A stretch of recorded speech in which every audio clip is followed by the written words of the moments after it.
Buen día, amada iglesia. Dios les bendiga. Les comparto el mensaje correspondiente al domingo 30 de agosto, tomado del texto Apocalipsis 15:4. ¿Quién no te temerá, oh Señor, y engrandecerá tu nombre? Porque solo tú eres santo. Levítico 19:2. Habla a la congregación de los hijos de Israel y diles: santos seréis, porque santo soy yo, Jehová vuestro Padre. Isaías 6:3. Santo, santo, santo, Jehová de los ejércitos, la tierra está llena de tu gloria. Los tres textos enfatizan en la santidad de Dios. Le dan el calificativo a Dios de santo. Y realmente la santidad es una de las perfecciones, uno de los atributos de Dios. Dios es santo porque en Él se halla la suma de todas las perfecciones morales, porque Él es enteramente puro y sin ninguna sombra de pecado.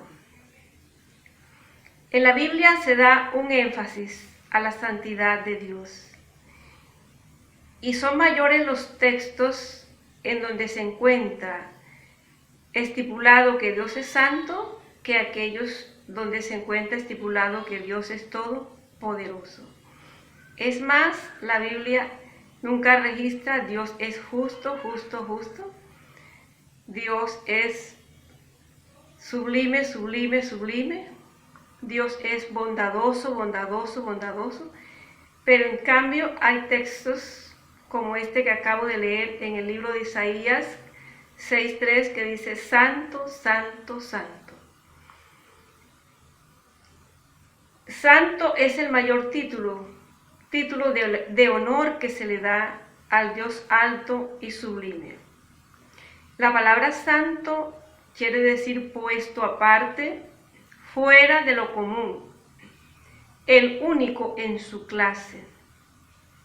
Por eso el Señor reiterativamente dice: yo soy único Dios, porque Él es único en su clase.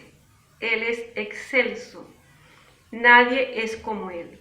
Y por ser el único en su clase, podemos notar una brecha muy profunda, una diferencia muy profunda entre ese Dios santo, perfecto, y los seres humanos que fuimos creados por ese Dios perfecto y santo.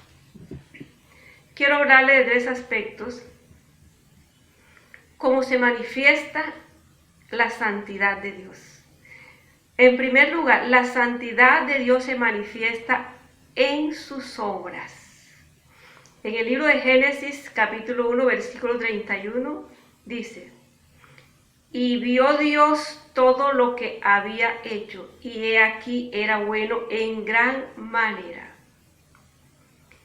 Nada que no sea excelente puede proceder de Él, porque la santidad y la excelencia es la regla de todas sus acciones. Por eso Dios declara que todo lo que había hecho era bueno. Es decir, que todo lo que había hecho era correcto, era excelente. Si Dios no hubiese tenido ese nivel de santidad y de excelencia, no hubiese podido hacer todo perfecto, todo correcto. Dios hizo al hombre recto. Es decir, cuando Él dice que todo lo que hizo vio que era bueno, que había excelencia en todo lo que hizo, también había excelencia en la creación del hombre. Pero esta rectitud y esta excelencia no permaneció, pero no por causa de Dios, sino por causa del mismo hombre, que por su desobediencia pecó contra Dios. Y por esa desobediencia fue quitado su estado original de perfección. Y mire lo que dice Eclesiastés capítulo 7, versículo 29. He aquí, solo esto he hallado, que Dios hizo al hombre recto, pero ellos buscaron muchas prevaricaciones. En el libro de Génesis 2:26 dice la palabra: hagamos al hombre a nuestra imagen y según nuestra semejanza. A imagen y semejanza del Señor fuimos creados. Por lo tanto, como dice el texto, éramos rectos, nacimos rectos, inocentes, sin pecados, pero el pecado nos quitó ese estado original de rectitud, porque aún el ser humano fue hecho recto. El problema no radicó en Dios, sino en la voluntad del ser humano. Los ángeles caídos, es decir, aquellos que se unieron a la rebelión de Luzbel, fueron ellos también perfectos. Y dice en Judas 1:6 que ellos abandonaron su habitación. Ellos se unieron a la rebelión que inició Luzbel, cuando fue arrojado por su desobediencia, por su arrogancia y por pretender ser superior a Dios. Y fíjense que en el libro de Ezequiel 28:15 dice: perfecto eras en todos tus caminos, desde el día en que fuiste creado hasta que apareció en ti la maldad. Y cuando declara esta palabra está hablando de Luzbel. Dice el Señor que era perfecto, Dios lo hizo perfecto, dice, y en todos sus caminos, hasta que apareció en él la maldad. El Dios santo y soberano hizo los ángeles, hizo al hombre perfectos, y le dio la libertad de escoger entre el bien y el mal. Y encontramos una serie de textos que nos hablan de esta elección. Y vamos a ver aquí Deuteronomios 30:15. Dice: mira, yo he puesto delante de ti la vida y el bien, la muerte y el mal. Cada uno escoge libremente el camino que quiera seguir, el destino. Segundo, la santidad de Dios se demuestra o se manifiesta en su ley. Dios muestra su santidad, su estado de perfección en su ley, porque su ley es perfecta. Y mire lo que dice el libro de Romanos 7:12. La ley a la verdad es santa, y el mandamiento santo y justo y bueno. Salmo 19:8 y 9. Sí, el precepto de Jehová es puro y alumbra a los ojos. El temor de Jehová es limpio, que permanece para siempre. Los juicios de Jehová son verdaderos, todos justos. Dios manifiesta su santidad a través de la perfección que da en la ley que Él establece. Siendo Dios un Dios santo, sin ninguna imperfección, lógicamente su ley también tiene que ser santa. La ley es la palabra de Dios, la norma de conducta y fe de los cristianos. Y por ser esta ley santa, porque viene de un ser eminentemente santo, no puede ser cuestionada. Por eso el Señor dice que no podemos contender contra el Creador. Por eso las Sagradas Escrituras son infalibles, son inerrantes, porque son la ley de Dios que viene de un ser santo y puro. Y un ser santo y puro no puede crear una ley imperfecta, una ley impura, una ley a la cual le haga falta algo. La ley de Dios es completa. Por tanto, no podemos refutarla. En la ley de Dios no hay ninguna imperfección. Por ser la ley de Dios santa, perfecta y pura, nosotros tenemos que hallar deleite en la ley de Dios, deleite en su palabra, y sobre todo un deleite en ponerla por obra, en vivir a la luz de lo que dicen las Sagradas Escrituras, el manual santo, la carta magna de todos los cristianos. Y por eso en el Salmo capítulo 1, versículo 1 y 2, el salmista expresa algo muy importante que dice: bienaventurado el varón que no anduvo en consejo de malos, ni estuvo en camino de pecadores, ni en silla de escarnecedores se ha sentado, sino que en la ley del Señor está su delicia, y en su ley medita de día y de noche.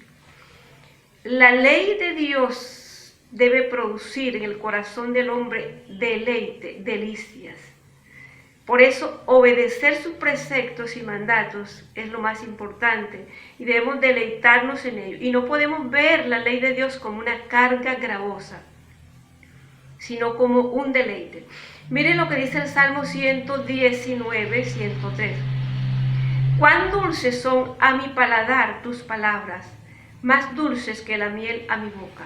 Aquí el salmista expresa la dulzura que él siente ante la ley de Dios y ante todo, ante el cumplimiento de la ley de Dios.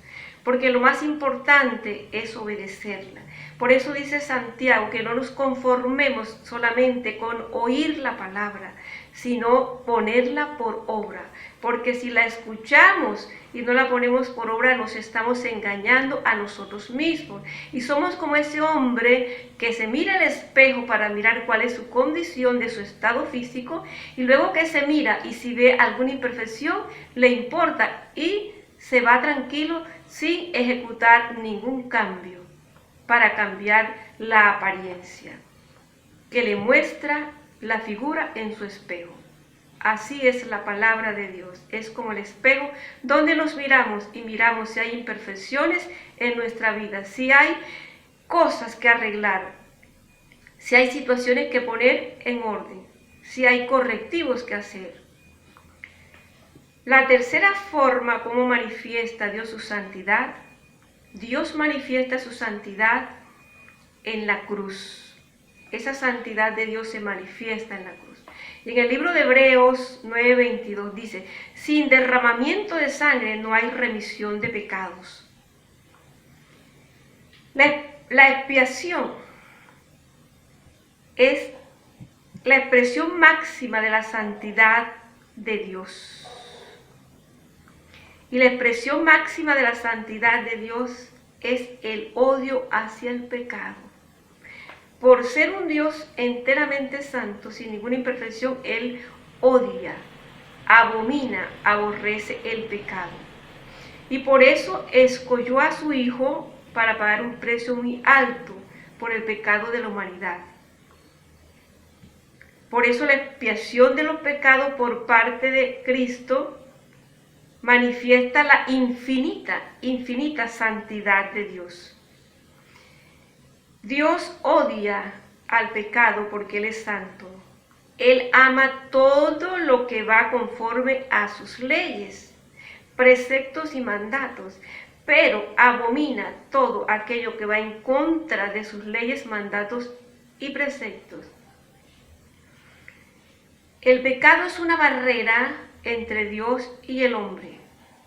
Por eso Dios envió a su Hijo a quitar esa barrera de separación y a reconciliarnos con Él, a reconciliarnos con el Padre. Lo que la santidad de Dios exigió al hombre, lo proveyó su gracia en Cristo Jesús. Por eso dice la palabra que por gracia sois salvos, no por obras. Y esta gracia fue provista por el Padre a través de Cristo Jesús. Y por eso a través de Cristo hay el perdón de los pecados. Y a través de Cristo somos justificados. Y cuando vamos delante del Padre, el Padre nos ve como justos y sin culpas a través de Cristo. Por eso en el libro de Efesios 1:6 dice que Él nos ve aceptos ante el amado. Somos aceptos ante el amado. Y esa aceptación es solamente a través de Cristo, a través de su obra redentora, a través de Él haber vertido su sangre en la cruz del Calvario. Y esa sangre fue para limpiar de pecado, porque como Dios es santo, Él aborrece el pecado. y quiere que la humanidad esté libre de pecado. Por eso envió a su Hijo en propiciación por nuestros pecados. Por eso dice la palabra en Juan 6:37, que nadie que viene a Él lo echa fuera, porque el querer de Él es que todos conozcan la verdad y que todos tengan acceso a la vida eterna que Él diseñó a través de Cristo Jesús. En su estado de pureza y santidad, Dios siente abominación por el pecado, pero extiende su gracia hacia el pecador y por eso envió a su Hijo. Por eso dice el texto de Juan 3:16, un texto muy conocido: de tal manera amó Dios al mundo que envió a su Hijo unigénito, para que todos aquellos que crean en Él no se pierdan, mas tengan la vida eterna. Y en el libro de Romanos, capítulo 5, versículo 6, porque Cristo, cuando aún éramos débiles, a su tiempo murió por los impíos. Murió por los impíos. Y en el 8 dice, mas Dios muestra su amor para con nosotros, en que siendo aún pecadores, Cristo murió por nosotros. Y mire en primera de Juan 4:10, en esto consiste el amor, no en que nosotros hayamos amado a Dios, sino que Él nos amó a nosotros y envió a su Hijo en propiciación por nuestros pecados. Queda claro en estas 3 citas que Dios ama inmensamente al pecador y que siente abominación y aborrecimiento es por el pecado, pero ama al pecador. El Dios Santo, el Dios cuya esencia es santidad y perfección, llama a sus hijos a vivir en santidad. Nos llama a nosotros a vivir en santidad. Y en 1 de Pedro 14:16 dice, como hijos obedientes, no os conforméis a los deseos que antes teníais estando en vuestra ignorancia, sino como aquel que os llamó es santo, sed también vosotros santos en toda vuestra manera de vivir. Nos llama a la santidad. Y dice en Hebreos que sin santidad nadie verá a Dios. Hebreos 12:14 dice, busquen la paz con todos y la santidad, sin la cual nadie verá a Dios. Es necesario que nos santifiquemos para poder ver el rostro de Dios, para poder tener acceso a eso tan especial que Dios tiene preparado para nosotros. En primera carta de Pablo a los Tesalonicenses 4:3 dice, pues la voluntad de Dios es vuestra santificación, que os apartéis de fornicación. La buena voluntad de Dios es que nosotros nos santifiquemos. Y este proceso de la santificación, nosotros caminamos cada día, para ir perfeccionándonos cada día y su palabra nos va perfeccionando.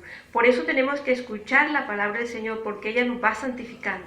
Por eso en el libro de Juan capítulo 15, versículo 2 dice, ya ustedes están limpios por la palabra que se les ha predicado. Es la palabra la que opera limpieza, la que opera santidad en nosotros. Por eso tenemos que amar el escudriñar las palabras, la palabra de Dios. Amar el predicarla, amar el escucharla, amar el vivir sujeto bajo la palabra de Dios, caminando a la luz de lo que Dios instituyó en ese sagrado libro. Y en el libro de Efesios, capítulo 1, versículo 4, mire lo que dice, según nos escogió en Él antes de la fundación del mundo, para que fuésemos santos y sin mancha delante de Él. Dios nos escogió para que fuésemos santos, para que tuviésemos el nivel de santidad. Amada iglesia, Dios es santo. En Él no hay imperfecciones. Y todo lo que Él hace es santo. Su ley es santa. Sus juicios son santos. Conclusiones. Primero, Dios es eminentemente santo. Y por ser Dios tan santo, debemos acercarnos a Él con toda la reverencia posible. Segundo, por ser Dios la fuente y el manantial de la santidad, Él es fuente y manantial de la santidad, debemos buscar la santidad en Él. Tercero, la santificación es un proceso que continúa a lo largo de toda nuestra vida cristiana, es decir, todos los días hay cosas nuevas que aprender y todos los días tenemos que ir perfeccionándonos acercándonos a la santidad de Dios. La palabra santo quiere decir apartado del mal. A eso nos llama Dios, a apartarnos del mal todos los días. Cuarto, ser santo es ser moralmente intachable, es estar apartado del pecado y por consiguiente estar consagrado a Dios. Quinto, la santidad es importante porque quita la naturaleza de pecado de nuestro corazón y porque es requerida para entrar a nuestra casa celestial. Y por eso dice el autor de Hebreo, sin santidad nadie verá al Señor. Sexto, la santidad nos prepara para el cielo. Termino con esta cita. Primera carta del apóstol Pablo a los tesalonicenses, capítulo 5, versículo 23. El Dios de paz os santifique en todo, para que vuestro espíritu y alma y cuerpo sea guardado entero sin reprensión para la venida de nuestro Señor Jesucristo. Amada iglesia, reflexionemos en esta palabra, miremos cuál es nuestro nivel de santidad, cuáles son aquellas áreas de nuestra vida que necesitan santificación, y la palabra nos habla. Los correctivos que la palabra nos propone en este día, seamos obedientes, solícitos en hacerlos. Padre que estás en los cielos, Señor de gloria y majestad, reconocemos tu santidad y tu magnificencia, Dios. Hoy te damos gracias por tu inmenso amor, Señor. Gracias porque enviaste a tu Hijo amado, Señor amado, en propiciación de nuestros pecados, Señor. Gracias, Dios, por tu perdón. Gracias por la regeneración por el poder de tu Espíritu, por la adopción que nos has dado como hijos, Señor. Gracias por la fe que nos has dado. La fe es un don que viene de ti. Queremos pedirte cada día que nos ayudes a avanzar, Señor, y que cada día ahondemos en un nivel de santidad, Señor, porque queremos agradarte en todo cuanto hacemos, Señor. Yo te doy gracias, Señor, por este tiempo, Señor. Te doy gracias por la iglesia Casa de Oración Unción. Pido una bendición sobrenatural para cada miembro de esta iglesia. Pido por la población mundial para que tú le bendigas, Señor, y para que todos aquellos que no te conocen puedan conocerte, Dios. Dios, te doy gracias. Muchas gracias en el poderoso nombre de Cristo Jesús. Amén. Dios les bendiga, amada iglesia. Un fuerte abrazo. Les amo en el amor de Cristo Jesús.